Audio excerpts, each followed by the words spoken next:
We can't afford to include your kids, my Aunt Diane said during the family planning meeting, like the decision had already been made. The beach house is expensive. We calculated the cost per person. Adding your 3 children would throw off the budget. Maybe you should sit this year out. Emma, Lucas, and Sophie were listening from the next room. I watched their smiles fade as they realized what my aunt really meant. They weren't wanted. I nodded, gathered my kids, and left without arguing. Because my aunt didn't know something. The beach house they'd rented for their exclusive family vacation was mine.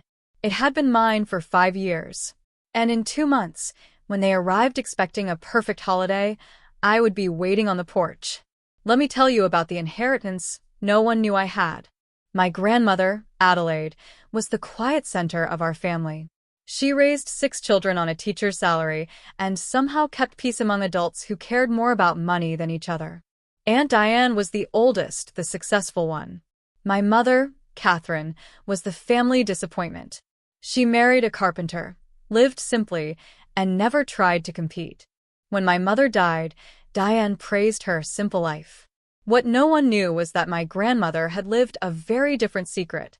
When I was 12, she took me to the coast for one perfect week. One night she told me, "This is my favorite place in the world. Someday, I want you to have something like this, something that's only yours." I didn't understand then. I did when her will was read. The public will divided everything evenly. But there was another will, a private one. A beach house she had bought quietly years earlier, left to me alone. Just me. The house was worth millions. The trust that maintained it was worth hundreds of thousands more. My grandmother had been quietly wealthy, and I had been quietly rich. For 5 years, I told no one. Not my husband, not my relatives, not even the family that loved reminding me how small my life was. And now, the same family had just told my children they didn't belong. The costs were always split evenly, except Diane controlled the numbers, and her version of fair somehow always worked to her favor.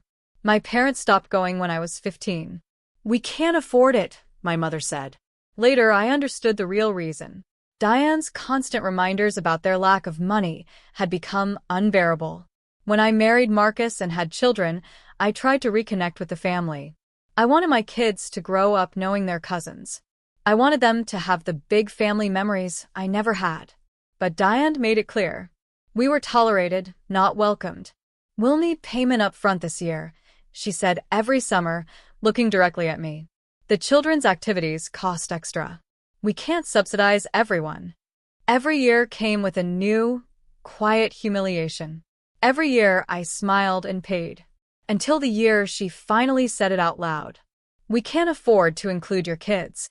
The words hit like stones. My children had been planning for months.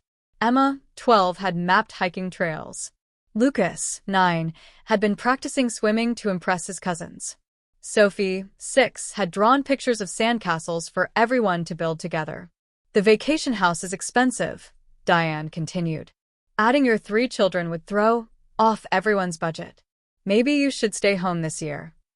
I looked around the table. My cousins, their spouses, their children.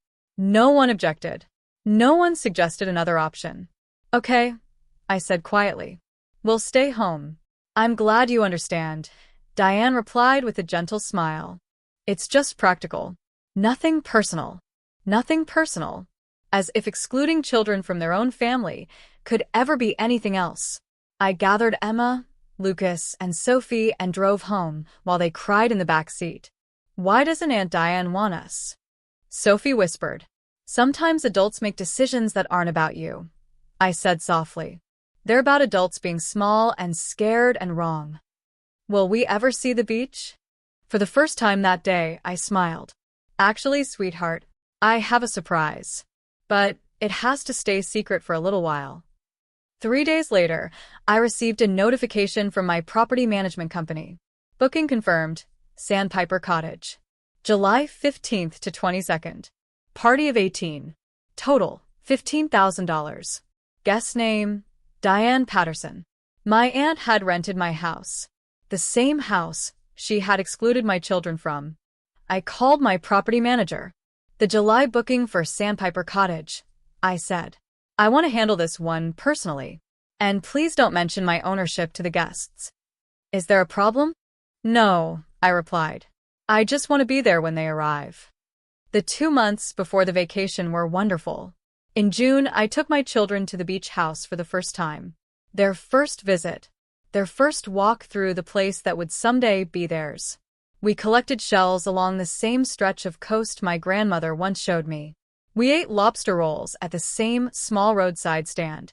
This is ours, Emma asked, standing on the porch at sunset.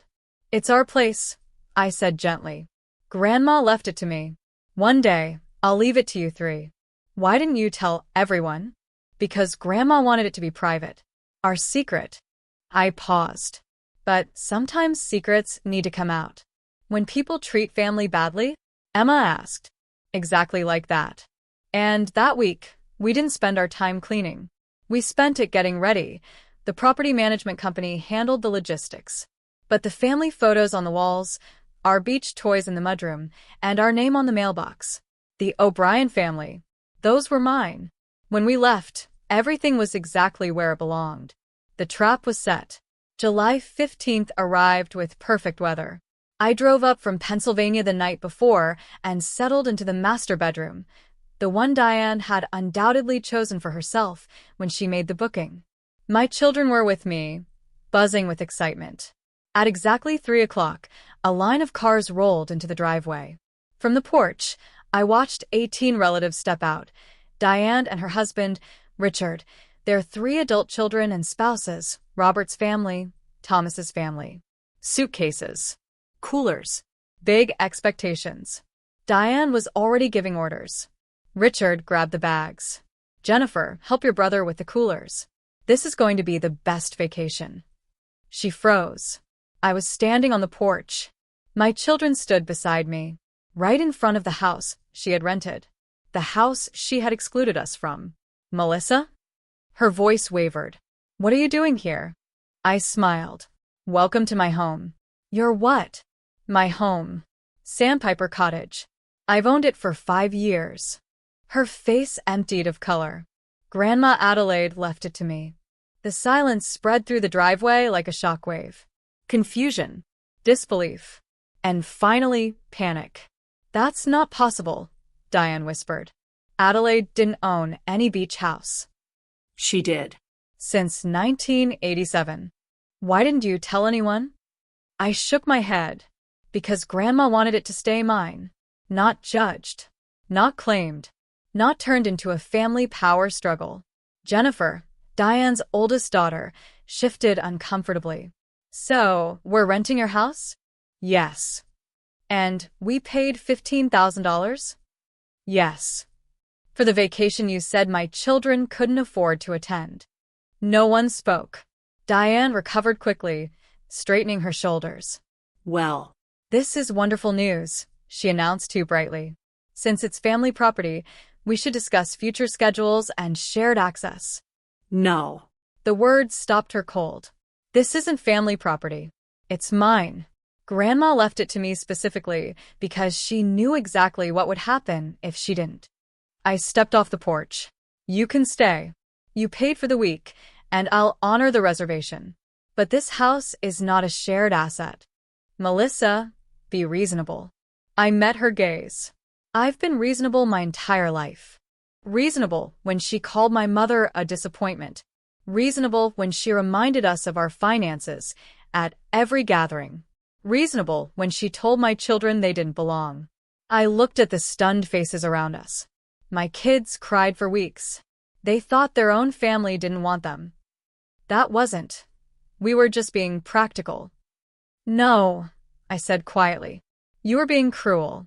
The same way you've always been to anyone who doesn't meet your standards. I turned back to the porch. Emma. Lucas. Sophie. Come meet your cousins. The week that followed was uncomfortable, in exactly the right way. My family stayed in the master bedroom. Our bedroom. In our house. Diane took a smaller room down the hall. For the first time in decades, the balance of power had shifted. My children played with cousins they'd barely known. They built sandcastles on the private beach. They hiked the trails Emma had researched. They swam in the water Lucas had trained for. They didn't feel like guests. They belonged. Midweek, people started coming to me quietly. I should have said something, my cousin Michael admitted. It wasn't right. I never realized how bad it was, Jennifer whispered. Others mentioned Grandma. She always spoke about you differently, Daniel said. Like you were special. I thanked them. Some apologies were sincere. Others came from people suddenly rethinking relationships now that money and property were involved. I noticed the difference. Diane never apologized. She spent the entire week pretending nothing had changed. On the last day, as everyone packed their cars, she approached me. We should formalize summer access, she said. Create a schedule for all the families. It's only fair. I smiled gently. Nothing about this is fair, Diane. Grandma left this house to me because she knew you would try to control it. I'm just trying to keep the family together. You're trying to take something that isn't yours. Behind us, my children carried beach toys toward the garage. Not to leave. To put them away. We're staying another week, I said. You're welcome to visit. But you'll have to ask. Her mouth tightened. Ask my own niece? Yes. The niece you excluded. The niece you said was too poor to belong. I met her eyes. How does it feel, Aunt Diane, being on the other side of someone else's decision? She had no answer. The beach house became our family center, not the extended family. Ours. Marcus. Emma. Lucas. Sophie. And later, the friends and chosen family who treat one another with kindness. My children understand now that wealth isn't about control or status. It's about creating a place where love isn't measured against someone else's standards. Grandma Adelaide gave me that gift. A home that belongs to us. Every summer, when we return to Sandpiper Cottage, I think of the little girl who once collected shells with her grandmother, who learned that the coast was sacred, who was loved deliberately and completely. Now, my children collect shells. They are learning the same lesson. Some legacies skip generations. Some secrets protect what matters until the right moment. Grandma knew exactly what she was doing. And now, finally, so do I.